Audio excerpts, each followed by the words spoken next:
মাছের ঝোল রান্না হয়ে গেছে, এখন এই নোটের শাক রান্না করবো। খুব ভালো লাগে আমার কাছে। একটু লবণ দিয়ে দিই, লঙ্কা দিয়ে দিচ্ছি, এখন একটু ঢাকা দিয়ে দিই। ঢাকাটা খুলে দেই।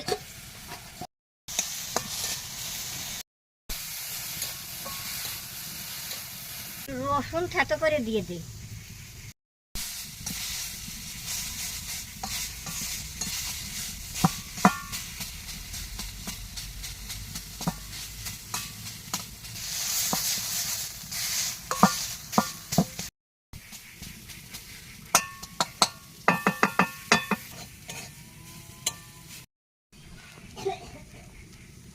নোটের শাক হয়ে গেছে, নামিয়ে নেই। নোটের শাক ভাজা হয়ে গেছে, ভালো লাগলে লাইক কমেন্ট করে দেবো।